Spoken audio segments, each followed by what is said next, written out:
We have absolutely bottled it. What can you say about that? Villa go from 2-0 up and absolutely cruising it to then going 3-2 down and needing Ollie Watkins to rescue a point at home to Brentford. This is your instant match reaction to Aston Villa 3, Brentford 3.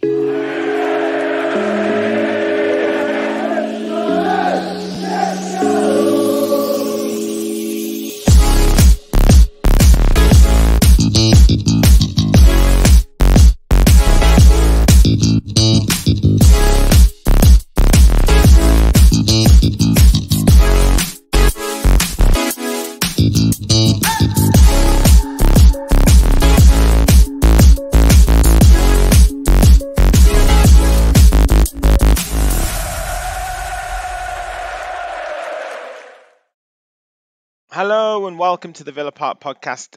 This is Rich. This is your instant match reaction to Aston Villa 3, Brentford 3. Hit that like button and subscribe to the channel if you haven't already. We're so close to 3,600. We're on the road to 4K.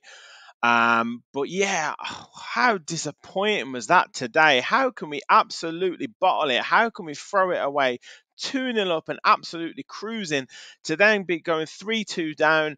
Panicking, and having to switch to desperation tactics, getting it back to 3-3, and then ultimately two huge points dropped in the race for the Champions League spot or the race for fourth.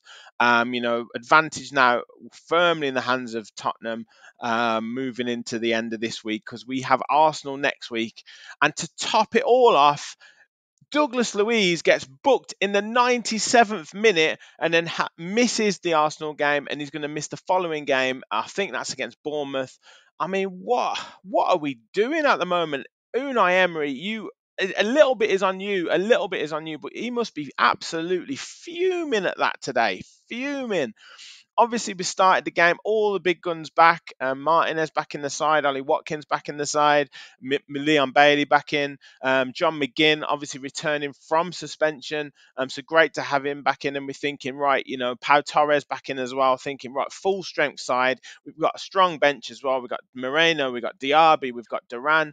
On the bench as well, and you think, right, let's get into Brentford. We know they're going to be well disciplined. We know they're going to be physical. We know that they're going to try and hold us. And they had Ivan Toney. They didn't start with Ivan Toney. Went with Wissa and then Buemo up front. And to be fair to them, they started off very well. They were very well organised. Villa a little bit sluggish. Maybe trying to work them out a little bit, but not necessarily moving the ball as quickly as they maybe could have done. Both teams kind of cancelling each other out, and it was maybe Brentford looking more threatening. They did have an opening, Reguilon, right early on in the first half, and Leon Bailey had to get back and recover with a decent challenge that puts Reguilon off, and he hits the shot wide. But apart from that, nothing much really happened. Right at the end of the first half, though, we're probing, we're pushing. Leon Bailey's trying to get in down that right-hand side. Morgan Rogers making one or two more runs. We're getting a few corners, looking a little bit more threatening from corners, but it was until the 39th minute. John McGinn gets the ball in that right-hand channel that he likes, and then floats the ball in with his left foot. Ollie Watkins, great header, gets up really well, and hits the inside of the post, and it goes over the line, but bounces out from the goalkeeper, and Leon Bailey puts it in. But it's credited to Ollie Watkins, and we're 1-0 up.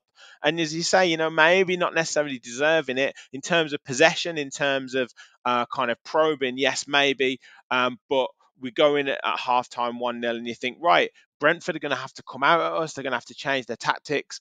And they did, to be fair. They went man-to-man in the second half, but that didn't help them right at the start of the second half. And Aston Villa, renowned for not starting second halves very well, it was actually us that really did. And within 33 seconds of the second half whistle, Morgan Rogers, assisted excellently by Yuri Tielemans, lovely pass, cuts inside in the box and hits a low left-footed shot into the bottom corner. And we're 2-0 up, and it's fantastic for the young lad.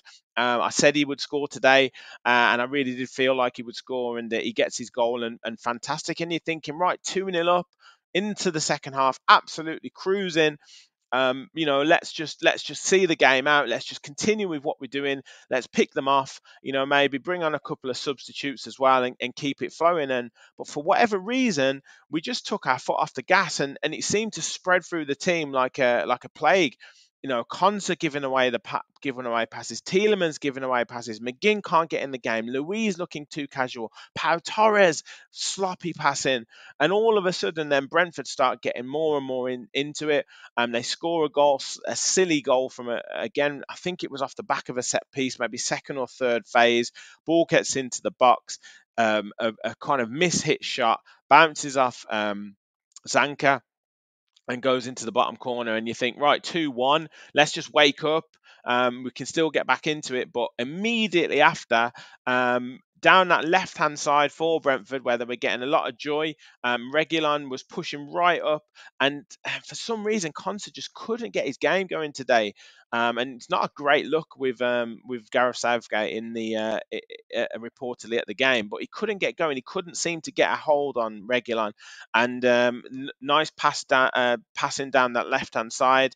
Ball falls to Reguilon from a nice pass from Jensen, and puts a really good ball in, but Pau Torres, what are you doing, mate? What are you doing? Just lets the ball go over his head, doesn't know whether to head it, doesn't know whether to try and get a block in. And Bremo's alive to it, though, and hits it on the volley into the bottom corner. And all of a sudden, from being 2-0 up, it's now 2-2 within a couple of minutes. And Brentford have their tails up. Really do. And Villa are absolutely all at sea. As I've said before, Torres was giving the ball away. Carlos looking rattled. Louise, Tielemans, McGinn, just absolutely anonymous in midfield, completely anonymous in midfield. And then Johan Wieser scores on the 68th minute, again down that left-hand side. Konsa had a real tough time of it down that at right back today. Reguilon puts the ball in. Nice ball across into that in that channel where the defender doesn't know whether to clear it, keeper doesn't know whether to come for it, and Wissa just taps it in, and 3-2 with 20 on 68 minutes. So that's one of the only, I guess, consolations is that we had time to get back into the game. But 3-2 down from being 2-0 up after 46, on 60 minutes basically, 2-0 up and cruising. We're now 3-2 down, and panic absolutely sets in. Nicolo Zaniolo comes on, and Villa huff and a puff, and they can't really get anything going. One or two blocked opportunities, one or two kind of passes going astray. But it was from a deflected Leon Bailey cross. At the time, Emery was looking at making a triple substitution. He was looking to bring Duran, Moreno, and Diaby on. But at that point, Bailey puts a cross and it gets slightly deflected, loops up into the air. A goalkeeper should absolutely either claim it or punch it out. But thankfully for us, Ollie Watkins gets up, fantastic leap above Zanka as well, heads it into the bottom corner for his second goal, his 18th goal of the season. He didn't have too much else to do, to be honest, in the game, but obviously crucial goal for us and gets us back to 3-3 on 80 minutes, and you're thinking, right, go on and get this game won. And we have a few other chances, but fair play to Brentford. They really did set themselves up well. You know that balls are going to go into the box and they're going to gobble them up. And Villa did play some really nice football. It was a little bit desperation, obviously, at that point.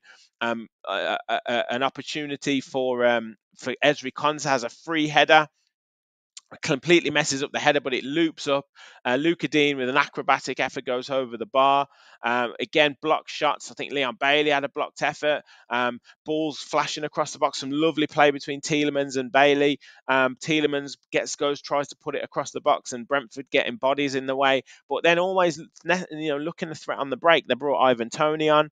And that they're going to cause some issues at the back. And Villa didn't look settled at the back at all game. Torres just didn't look settled. He didn't know what to do. He didn't know whether to go tight or sit off. Carlos was getting involved in kind of physical battles a lot of the time. Konsa, as I said, just didn't know what to do. He looked... And to be honest, I think that was a game where we missed Matty Cash because Konsa didn't know whether to overlap, didn't know whether to hang off, and it kind of caused a little bit of disruption to Leon Bailey. He didn't know whether to go around the outside because he was getting doubled up every time. tried to cut him through between those players a couple of times, and he just couldn't get his game going. But look, we got it to 3-3. We didn't lose the game, but that is a big, big blow in the hunt for the Champions League, the hunt for fourth spot to guarantee that Champions League place. Tottenham now have Nottingham Forest tomorrow. I know there's going to be twists and turns in this race, but that was a game that we should have been winning. 2-0 up in the second half on 59 minutes. You should be winning that game. Emery will be absolutely fuming. We've completely bottled it, and then had to go into the trenches to try and get back out of it. Douglas Luiz as well, getting booked on the 97th minute. Absolutely scandalous. I mean, what are you doing? What are you doing? And it was completely deserved as well. Referee didn't outcover himself in glory for the game. Kind of let some things go. Blew up at too quickly on other things. But yeah, just difficult performance. We're so comfortable, and then to throw it away at the end, in the middle of the second half like that, within 10 minutes, just completely crazy. And where are the characters? Where are the leaders? Where is someone just saying, just put your foot on the ball, just calm down, just get the ball clear, just put it in row Z, just do whatever? Where are those characters in the side? Because that's what we need. Teams are going to come at us and try and disrupt us, and Brentford are fighting for their lives. They know that going there and getting a point, and they could have had all 3 points, is going to be huge for them. But that is so disappointing. We've got Arsenal coming up in the league next week. We're not going to get any points from that. Let's be realistic here. We're not going to get any points from that. So what are we going into then? We've got Bournemouth at home the week after. We have to win that game. We just have to win that game. I know there's going to be twists and turns to come, but yeah, just I don't know what to say about that. You guys let me know your thoughts in the comments. Let me know your man of the match. Probably got to be Ollie Watkins. Really, 2 goals got us rescued us a point. As I say, 18 goals this season. I don't think anybody else really covered themselves in glory, to be honest, today in terms of performance-wise. It was a bit huff and puff. It was a bit disjointed. We didn't really know whether to kind of be calm or whether to go at them with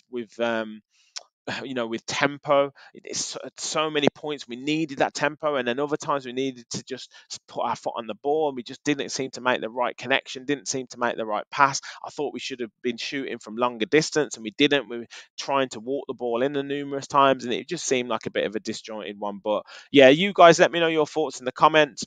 As I say, hit that like button, hit the subscribe button, help us hit 3,600 today. We're on the road to 4,000. We're going to be back tonight with a full match reaction where we can really go into the game. So join us for that 9:30 tonight.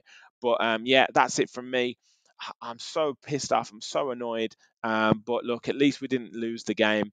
But anyway, see you later. Thank you for watching. And as always, remember, we all follow the Villa.